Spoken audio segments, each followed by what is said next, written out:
L'équipe du soir, ce mois-ci évidemment le Paris Saint-Germain est qualifié, affrontera le Bayern. Donc le Bayern a éliminé le Real. Et en Espagne, un coupable a été désigné. Il est français, il s'appelle Eduardo Camavinga, coupable d'avoir été exclu.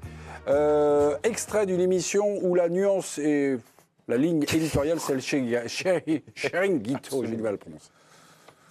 Estoy de acuerdo contigo, estás jugando unos cuartos de final de la Copa Europa, tienes amarilla porque has perdido la posición. Sí. No hagas el ridículo, has hecho el ridículo. Normal, Luis, no estoy de acuerdo has hecho el ridículo. Normal, Luis, no puedes jugar en el Madrid ya, se ha cargado una eliminatoria. Voilà. Ah, ça crie. Quel impact a eu, en fait, aujourd'hui, certains journalistes, on ne va pas dire que toute l'Espagne vend beaucoup contre le Camavinga. Ah bah, je pense qu'il y en aura beaucoup quand même. Mais, oui, non, mais... L'arbitre et Camavinga. Ouais.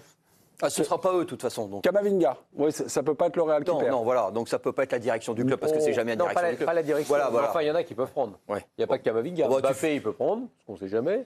Arbeloa peut prendre. De toute façon, il est condamné. Il est condamné. Vini peut prendre. Vini peut prendre. Ah non, il y en a pas mal qui peuvent prendre. Mais bon, bref, ils sont souvent dans l'excès. Mais Camavinga, le problème, c'est qu'il est déjà dans une année difficile. C'est ça. Avec beaucoup de blessures, avec parfois des titularisations qui n'ont pas donné satisfaction. C'est une grande déception à Madrid. Et je sais que pour moi, c'est une grande déception aussi parce que j'aime beaucoup ce joueur et j'aimais beaucoup ce joueur.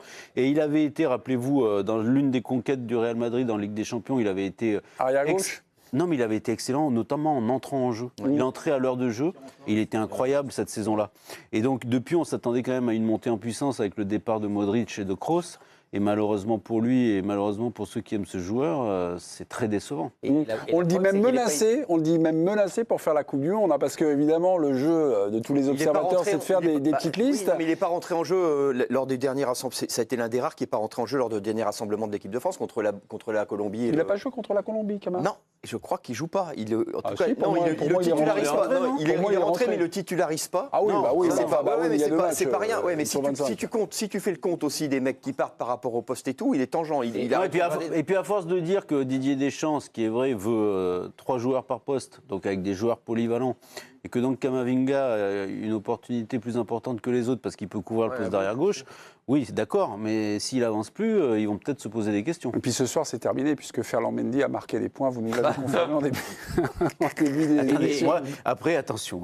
Parce on a vu des choses étonnantes, oui, c'est vrai, voire surréalistes. Mais Camavinga, déjà, il a dû prendre une petite claque avant voyant la composition d'équipe, quand même. Ouais. Parce que lui, il espérait, j'imagine, être titulaire, et Valverde jouant plus haut. Et il a préféré Brahim Diaz. Donc 27 minutes Camavinga contre la Colombie. Vous me le copierez 100 fois, Grégory. Non, mais c'était un des rares qui n'avait pas... Mais il n'a rien fait, il n'est pas si aperçu. C'est l'un des rares qui avait commencé aucun des 2 matchs, alors que le deuxième match... D'ailleurs, Greg n'avait pas regardé le match. Si, contre les Colombiens. Les défauts de Greg, il faut toujours les vérifier. À vous raccrocher un peu aux branches, vous êtes habile, vous êtes malin comme un singe.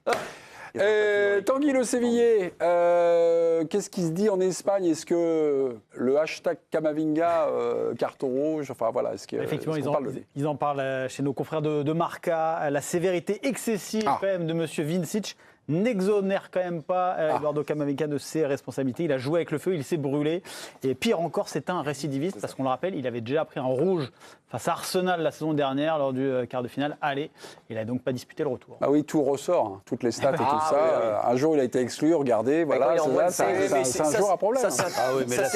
C'est quand même intéressant, parce que contre Arsenal l'année dernière, sur chaque match, il court 10 km de moins. Les 2 quarts de finale, le Real de Madrid court 10 km de moins qu'Arsenal. Mais ça va tomber sur Camavinga, en fait.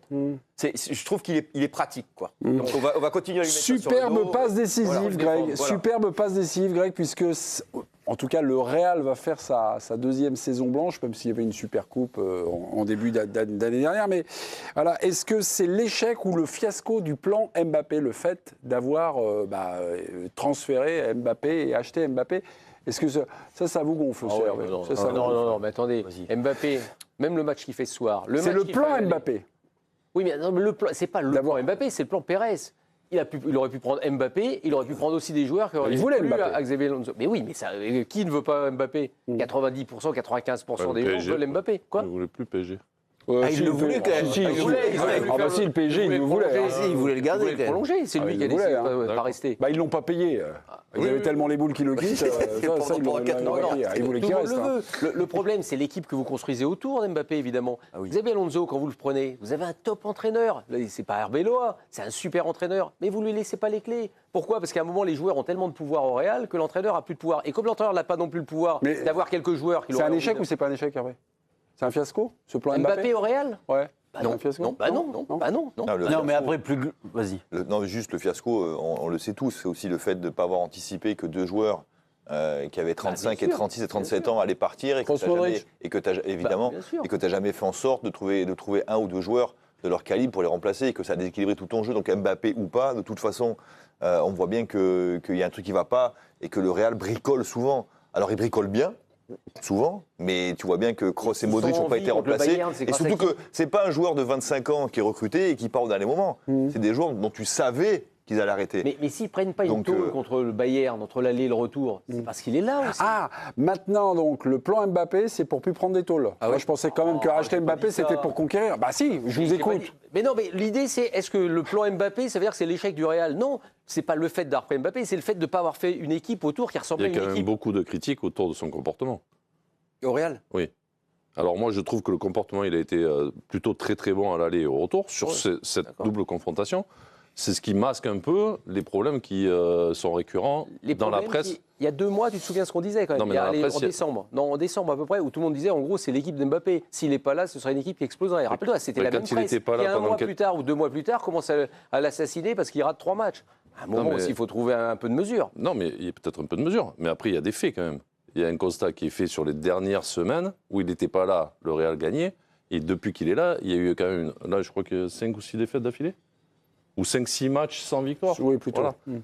Donc il y a peut-être un lien. Non. Et alors tous les matchs qu'ils ont gagnés pendant qu'il était là, il n'y avait pas de lien ?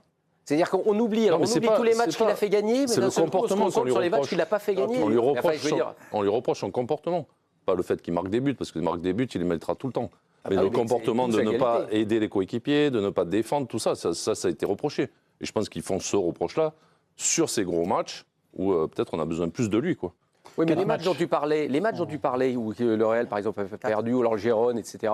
Mais là, on ne peut pas dire que ce soit des gros matchs. Donc, à la rigueur, il ne va pas être critiqué par le fait de ne pas tellement bosser. Un petit peu, parce qu'il perd la Liga quand même sur le dernier mois. Là. Ouais, mais sur le dernier mois, il perd la Liga. La série, c'est 4 matchs. C'est 4 matchs sans victoire. Il y en a 2 contre le Bayern. Donc, évidemment, contre le Bayern, tu es un peu plus exposé à perdre Mbappé ou pas Mbappé. Et c'est franchement, aujourd'hui. Ouais, mais là, vous réduisez l'impact d'Mbappé. Non, je trouve que sur des matchs comme ça, c'est normal que le Real perde. En fait, ils l'ont pris pour gagner les titres quand même. Oui, mais il faut mettre une équipe autour. Et donc, ça fait 2 ans qu'il n'y a pas de titre. Tu as été joueur de haut niveau. Tu sais ce que c'est. Si tu n'avais pas eu des types autour de toi pour marquer des buts quand tu fais des passes d'ess, tu aurais fait quoi ? Et donc, quel rapport ? Lui, donc, il n'a pas d'équipe. Il n'a pas d'équipe, là. Pas équilibré. Cette équipe est déséquilibrée. Xabi Alonso, depuis le début. Je trouve que ce soir, elle n'était pas forcément très déséquilibrée, et ni la semaine dernière, parce que je trouve que son comportement était meilleur. C'est pas lié qu'à lui aussi. C'est lié aussi à la manière dont l'équipe a joué ce match-là. C'est un peu ce qu'on lui reproche. T'as trouvé qu'il a fait de déséquilibrer un petit peu tout le. Non, mais il se replaçait, il a fait le travail comme tout le monde a pu le faire. Je trouve que c'était plus visible sur ces 2 matchs. Ce soir, ils ont dû courir quoi, 7-8 bornes de moins ? Ça va être lui ? Je sais pas, vous lancez pas dans les stats parce que parfois on peut être surpris. Non, mais c'était à la mi-temps, c'était 5. À l'heure de jeu, c'était 5. C'était 5 km de moins, c'était 50 à 55. Donc on va tomber à 7 km de moins. Non, mais ils courent moins aussi peut-être ce soir parce qu'ils étaient plus en place défensivement, donc tu fais moins de grandes courses. 7-8, ça commence quand même à. Enfin, je ne sais pas, il faudrait regarder le nombre de kilomètres. Mais moi, ça m'intéresse quand même parce qu'arrive un moment, il faut quand même courir. Donc tu dis quoi ? Ça vient de sa faute ou pas ? Non, mais c'est la manière dont l'équipe est faite. Tu peux pas. C'est comme les histoires de Kamavinga qui est responsable de la. C'est-à-dire la manière dont l'équipe est faite.